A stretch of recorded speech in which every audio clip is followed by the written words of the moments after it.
Namo tassa bhagavato arahato samma sambuddhassa. Namo tassa bhagavato arahato samma sambuddhassa. Namo tassa bhagavato arahato samma sambuddhassa.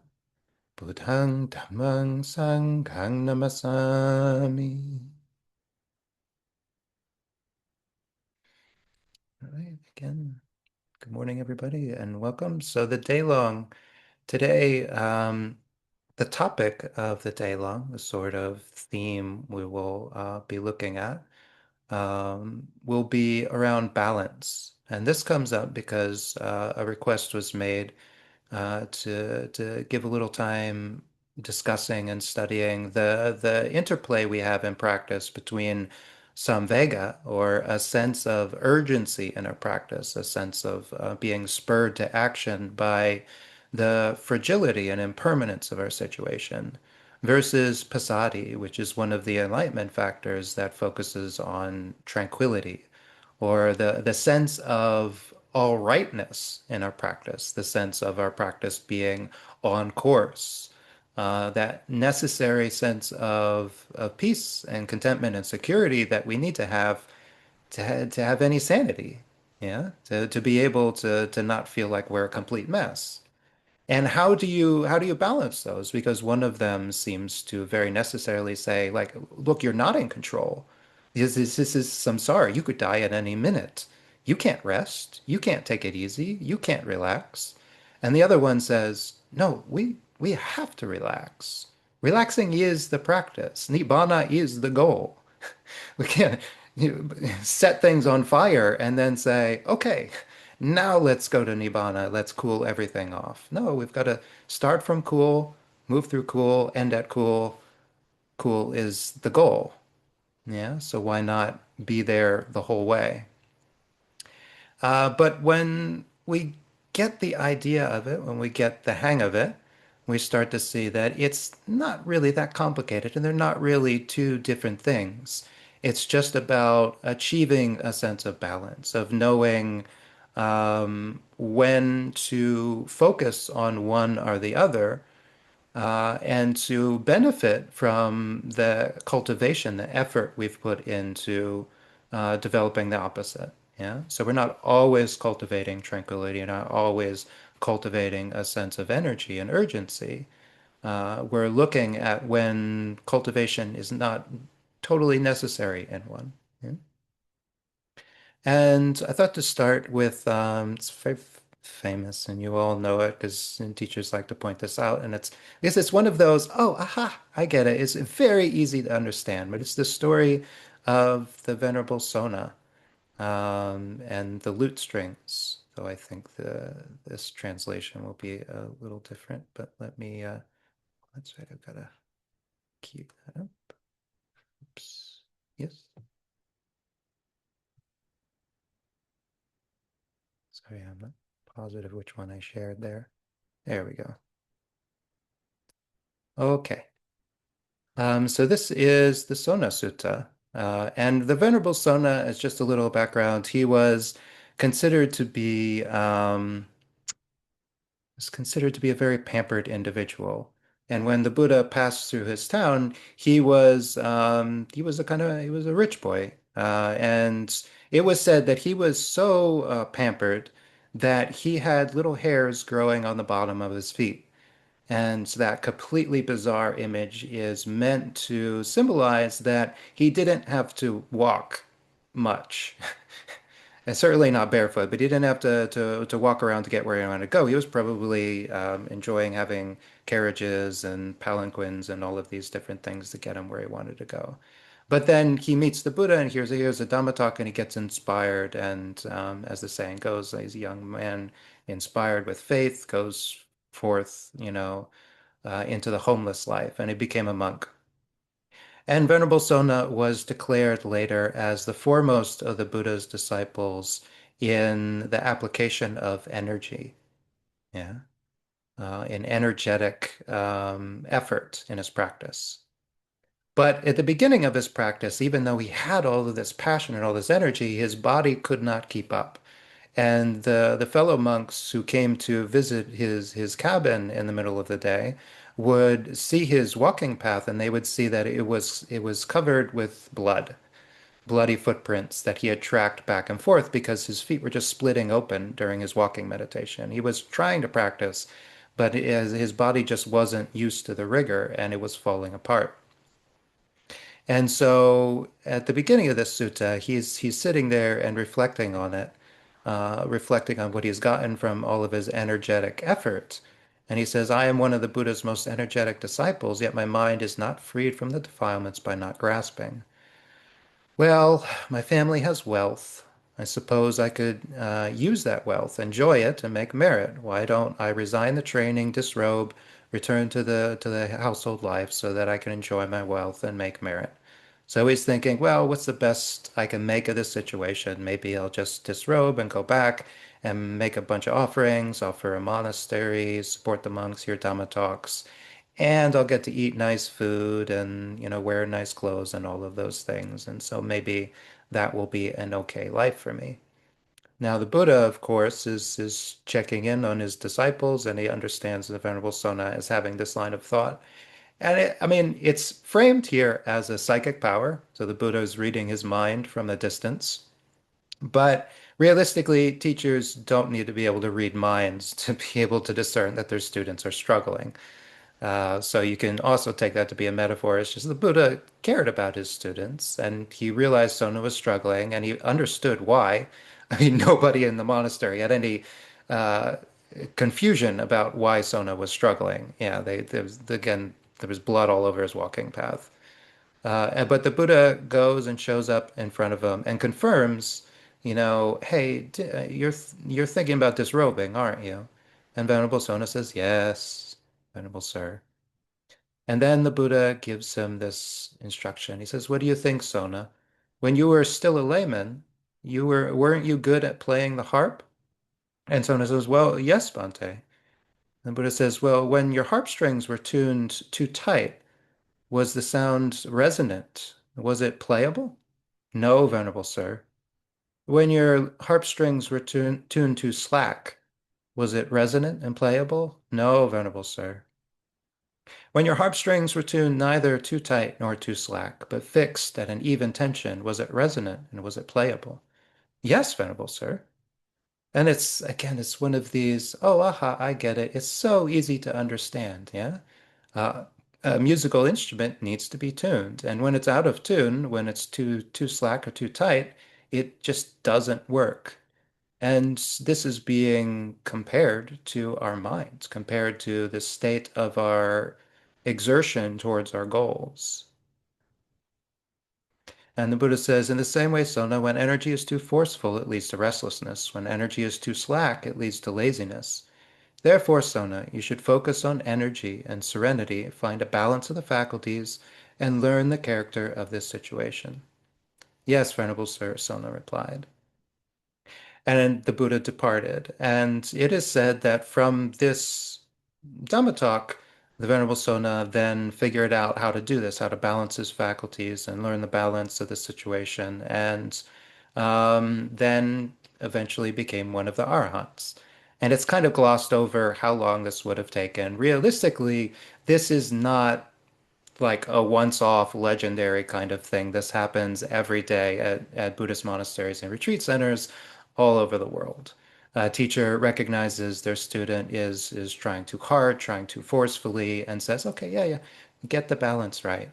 And the student doesn't immediately know what that means, but they're kind of sent to change their goal. Whereas their goal might have been stuck on, oh, I got to get into jhana, or oh, I got to break through and become a stream enterer, once returner, non-returner, arahant. The Buddha shifts the goal. He says, well, first, why don't you learn how to balance your practice? And then once your practice is balanced and well tuned, you can properly apply it to whatever goal you set for yourself. So it's saying train in this first and then train in that. And this is what we do. But before I move on from this, I want to point out a little linguistic thing that happens here. So there's this phrase that Venerable Sujato translates as "learn the character of the situation." Yeah. This phrase is actually "tatacha nimitang ganhahi ti." And if you're familiar with the word nimitta, you'll probably become surprised that this is what the Buddha is hinting at. And so those who develop samadhi to any large degree, you eventually hear this idea of the nimitta. And we've explored a whole day long on nimittas. And a nimitta is a mental object, but it's a bit more than that. It's a concept. And a lot of the development of samadhi is learning how to move from a physical experience, the basic experience of following the breath or a sensation in the body or a mantra, and moving that into the mental realm and eventually acquiring a mental object, a mental concept that isn't dependent on the senses. Yeah. And so you can take this to be twofold. The way the word nimitta is used is not an uncommon word in the Pali language to mean just figuring something out, getting a sense of it, getting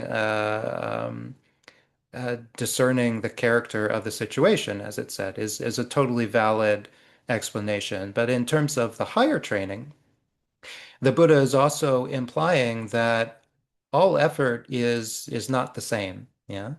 And that your balancing of the faculties is necessary in order to get a mental object, in order to get a nimitta, in order to be able to discern what the practice is and how you're making progress. Yeah.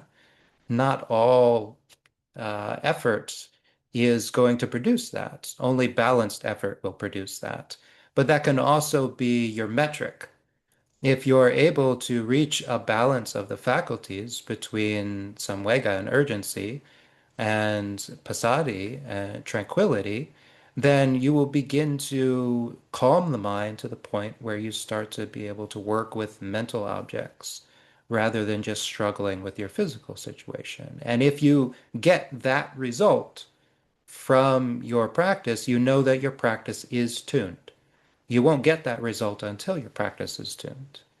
So the Buddha is at the surface, he's saying, calm down. It's going to be okay, Sona. Don't disrobe. Stick with it. Just chill out a little, and it'll start to work for you. But he's also giving a deeper training. He's saying what that balance is for and how you know when you've struck the balance. And it's almost certainly because of this that the Venerable Sona is able to develop his practice, which probably didn't happen overnight. Um, the commentaries in the Visuddhimagga, they joke a little bit because there's a similar story where a young man named Ratapala goes forth unto the Buddha, and it's said that he leaves his hometown and he goes forth unto the Buddha, and then practicing ardently and resolutely, he becomes an arahant. And then the commentaries say, oh, by the way, it took him 14 years. Yeah. And so it's not overnight that Sona figured this out and became an arahant. And it obviously would have taken time and effort and application and experimentation. But he did figure it out. It's a success story. Yeah. Now we've got this concept of balancing the faculties, but I mean, even though it's essential, I mean, the Buddha does teach the middle way. The whole implication here is that it's a path of balance. It's a path of avoiding extremes. What is it that we're balancing? How do we even do this? Because it's easy to present the image of, okay, you've got a musical instrument, a lute or a harp, just tune it right. But what does that look like in our mind?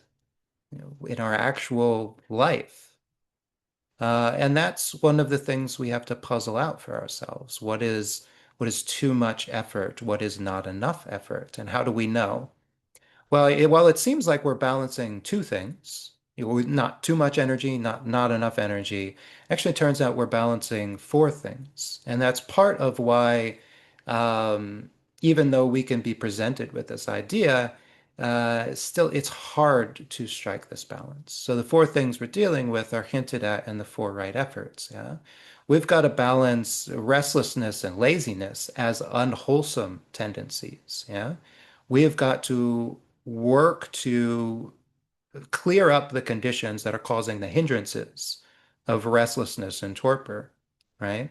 We've got to deal with our physical situation, our living situation, our activities during the day, so that the hindrances are not right there and present and obstructing all of our progress. And then we have these other two axes of samvega, or energy, and tranquility. Yeah. So then once we have calmed the hindrances, that axis, we're not too overly stimulated, we're not falling asleep, we're not understimulated, but we've got the balance, we're healthy, we're comfortable, we're safe. Then we still have to turn the mind around into wholesome states. We still have to learn how to properly apply it. Yeah. So part of the reason this became the topic is because everybody I was talking to, and by everybody I mean like four or five people, it's not like everybody in Texas or everybody on the internet, but the people that I do talk to, because again, I don't talk to people during 23 hours of the day. When I was talking to them, they were all saying the same thing, that you were trying to apply yourselves to your samadhi practice, you're trying to apply yourselves to deepening your practice, and yeah, weren't sure that it was getting anywhere. Yeah, and trying to add more exertion, trying to add more precepts and more determinations, and make be stricter on yourself and sit longer, sit harder, sit more painfully, and not getting any great shining results from that. And this goes to the story I said many times. It's a funny story, but very informative, of the young monk who goes to the senior monk and says, okay, I'm committed. I want to get enlightenment. How long will it take me? And the senior monk says, oh, about 5 years. And the junior monk says, "Oh, no, no, I don't think you understand. That's too long. It's like I'm willing to commit myself. I'm willing to work at it and struggle and sit all night and to fast and to do all the austerities. Given the seriousness that I'm willing to practice. How long will it take me?" And the teacher says, "Oh, you're right. I didn't understand. 10 years." Yeah. Because that's the reality of our situation. We're trying to develop the mind towards non-clinging, non-views, non-attachment, non-suffering, right? We can't do that through the application of suffering. There's no way to force it, no way to control it. It is a natural kind of ripening of the mind. It's like I understand there are like little tweaks that you can do to try to force fruit to ripen or not ripen at a certain degree. You can throw it in a refrigerator or put it, somewhere warm and humid. But for the most part, you just let a process like ripening happen on its own, and you take advantage of it when it's done. In the same way with our practice, right? We have to learn to strike the balance, and it is the balance that develops the mind. It is the balance that ripens the mind. It happens at its own pace. If we try to force it, we will take longer, yeah, because we'll be messing with the very factors that cause the mind to reach awakening. Yeah. And it sounds like a funny little thing, but this is actually, I mean, technically, it's pretty much doctrine, that if somebody were to ask, like, well, how long does it take to reach stream entry? Then the teacher would say, "Oh, yeah, about 5 years." And it's true that not everybody kind of reaches that point after 5 years. So why would it take 10 or 15 or 20 years for some people? Well, if you started to inquire, how serious were they in their practice? Yeah. And those people who it might take a lot longer to achieve really stable results in their practice, you would find that one of two things was present. Either they went too hard at the beginning of their practice and kind of burned themselves out, and they kind of fell away and meandered in different traditions and tried this and tried that, and couldn't really commit after that because they caused themselves a bit of trauma. Or you find somebody who finds a teacher, is inspired, starts to practice their technique, and just kind of sticks with it. 5, 10, 15, 20 years, they just do what they're told. And I don't know how to kind of tease out that like it's not the worst thing to have faith in your teacher. That's not I'm not saying that's a bad thing, but the idea is to it's that kind of lazy approach to practice, to just do what you're told. Because that's actually not what the Buddha said to do. The Buddha said to investigate, to inquire, to learn for yourself, to discern so that you yourself know what is wholesome and unwholesome, to look at it in your own life, to investigate your teachers. Yeah. And this leads into the second sutta I wanted to take a look at, um, which, okay,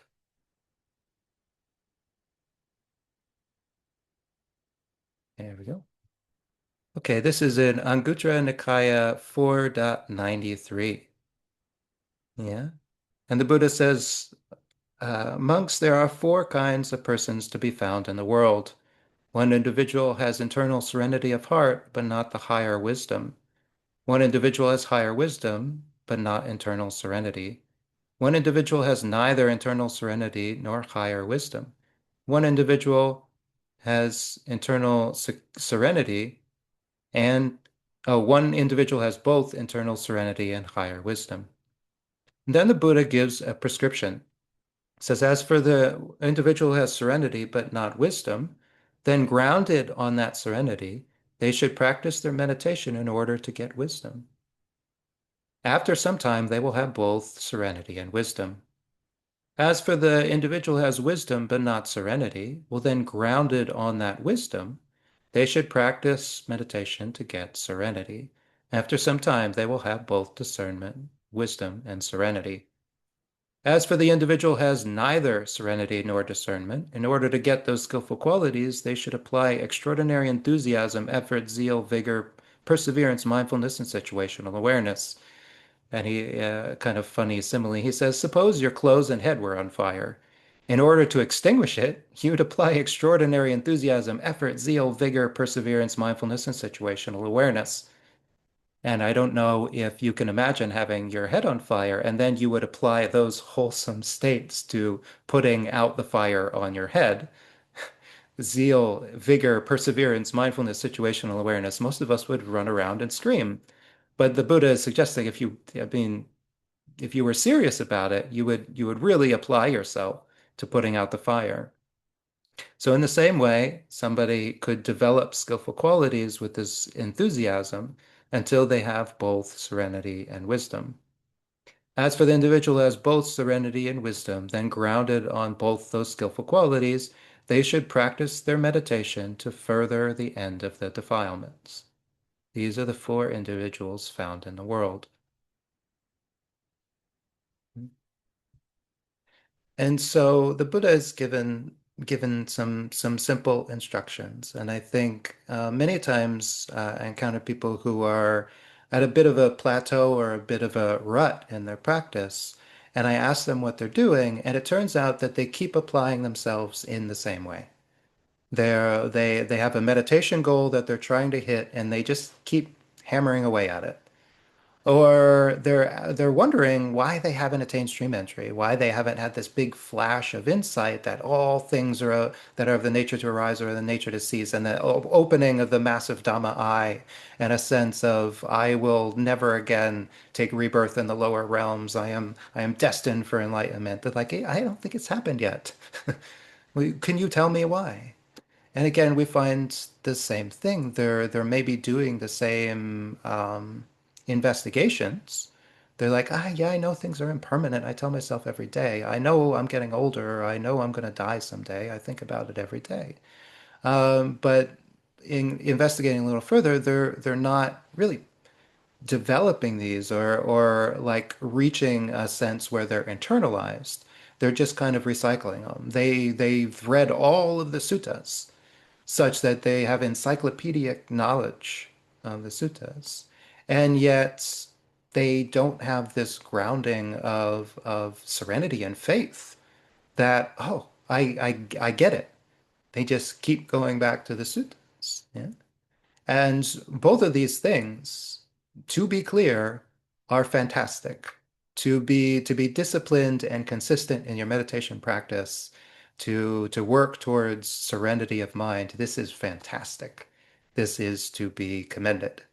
To have an enthusiasm for the Dhamma, to study and to contemplate and to learn what are the essential themes: impermanence, suffering, death, samsara, the what is it, the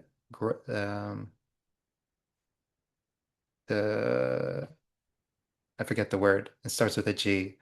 The ingratiation, the satisfaction, the danger, and the escape.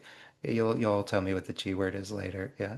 But to learn these essential themes, yeah, like Four Noble Truths, the Eightfold Path, the five aggregates, and then to learn how to internalize them, you have to have an experience of them, right? It's a very worthwhile thing. It's a noble thing to have that enthusiasm for the Dhamma. And when you meet somebody who has that, they seem a lot more okay.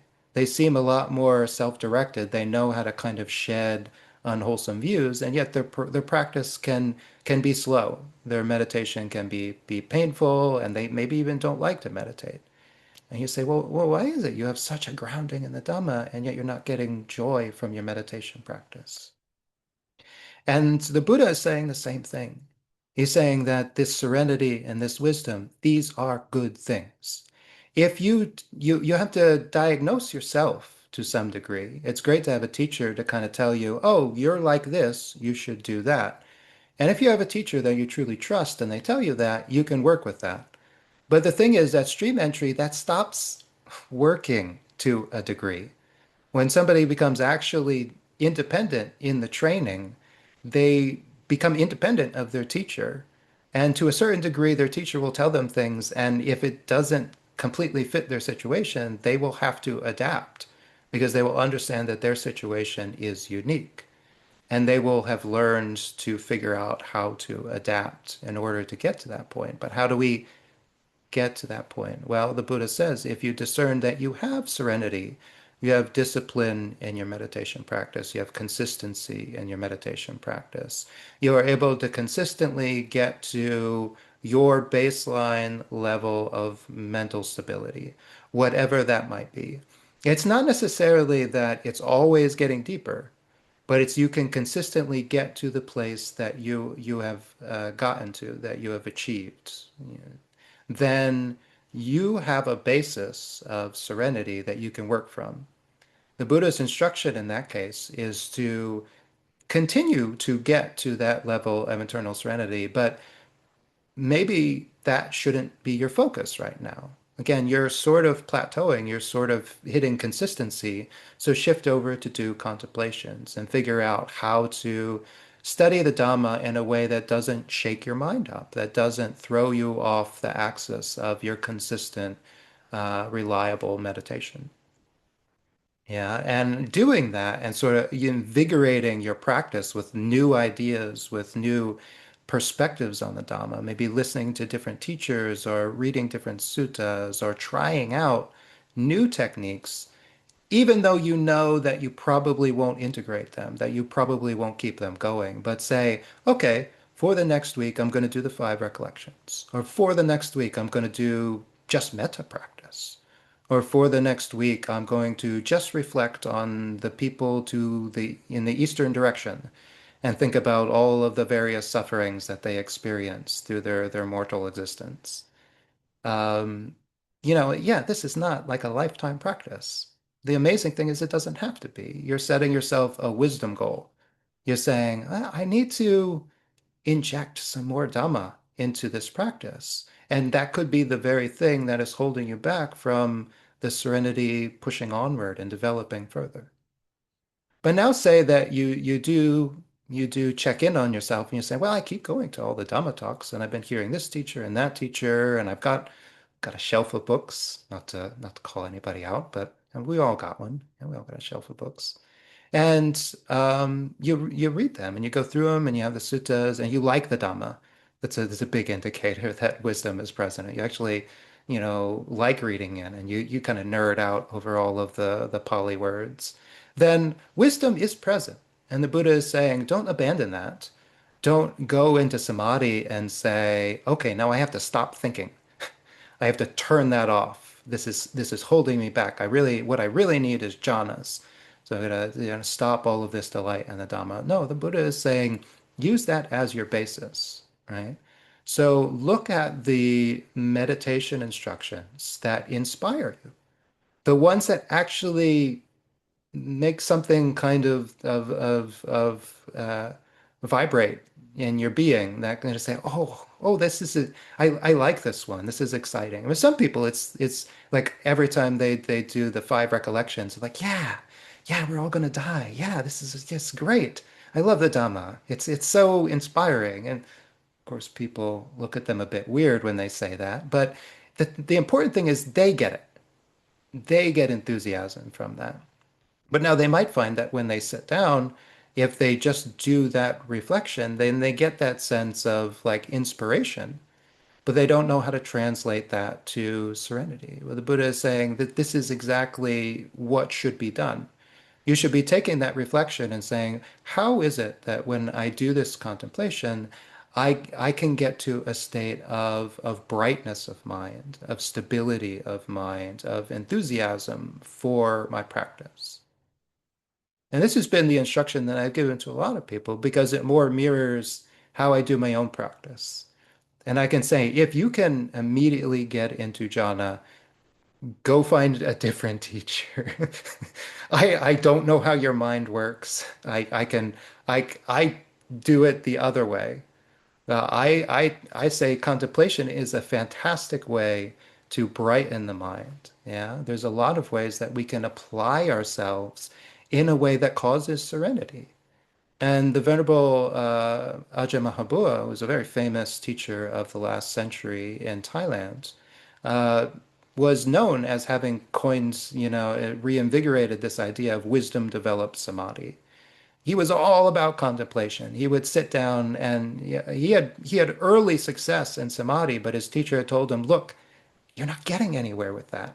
You just sit down and bliss out, until you eventually burn out. You stop doing samadhi and start contemplating." And he didn't have a choice. He had so much faith in his teacher that it immediately took root, and he had to do it. So he changed his whole practice to contemplation. Yeah, to learning how to investigate the body, to investigate the breath, to investigate impermanence, suffering, and not self, until that created a sense of internal serenity. And when he reached some sort of insight, some sort of aha moment, some sort of deepening of his perspective on something, there would be that moment of clarity, that moment of peace that said, oh, I get it now. And that would be when he would get his samadhi. That would be his glass of cold water on a hot day. Yeah, that aha moment is samadhi. You can know it by its characteristics. It creates a sense of mental stability. It's just coming from a different direction. It's coming from the relinquishment of some form of delusion, some form of ignorance or craving falls away, and then suddenly you have this moment of serenity. I had an interesting conversation with somebody not long ago where they were talking about their practice and they were talking about how they're really sticking with it, really, really trying so hard, but they're struggling a lot. And through a bit of conversation, I managed to say, well, look, you're causing yourself pain. It's not working. Maybe you should just you know, loosen the lute strings a bit. Maybe she just back off a little bit. Would that be such a bad thing? And it was a hard sell. I gotta admit, of all the hard sells, to not practice so hard that you inflict pain upon yourself. It shouldn't be that radical an idea, but in the current climate, I sound like a heretic. I've accepted that. But I said, basically what the Buddha said to Sona, I said, well, calm down a little. It's going to be okay. Again, the idea is not to immediately struggle to break through. The idea is that you want to get to the goal. And you need the balance to get to the goal. If you burn out and fall away, you won't get to the goal. So the burnout is the problem. And it was very interesting that once this person was able to relinquish this excessive grasping at the goal that they had set for themselves, they kind of just kind of melted into this state of, oh, okay, I guess I have to calm down. I guess I have to chill out. And for me, it was kind of funny because for them, this was a disaster. They were using that anxious, clinging energy to get themselves to meditate, to get themselves to practice.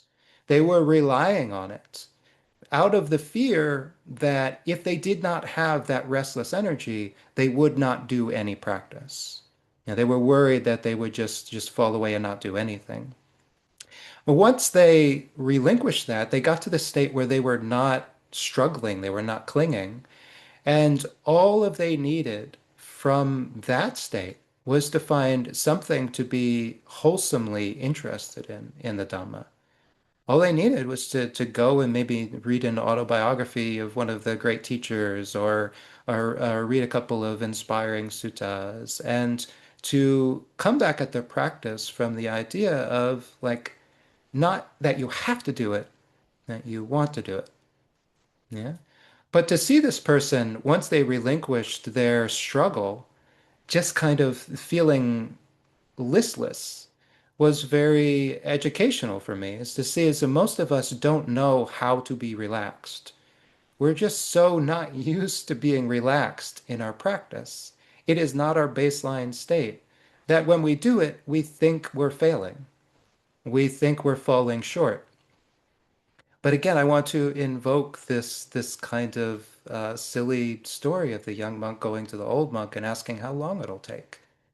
This is how we develop faith in the practice and faith that we are learning the way of balance is when we start to trust I am practicing the Eightfold Path. I have good friends. I have good teachers. I have access to the Dhamma. I do have a meditation practice. Whether or not I'm getting all the flashing lights I want, I do consistently sit. Yeah, and I am learning to apply my mind, continuously applying it in new and interesting ways. If we check all of those boxes, then it doesn't matter if we're being crazy and energetic in our practice. We are fulfilling all of the criteria for development. Mhm. And that's a theme I'd like to look at a bit more with a couple more suttas later on this afternoon. Yeah. But for the morning, again, as we always do, we have a chance to sit and to practice. And I usually present you with two options. You can kind of just set aside everything I've just said. You were listening because it's a rare opportunity to get a Dhamma talk and to be here on a Sunday morning. And you just set it aside and go back to doing the practice as you usually do it.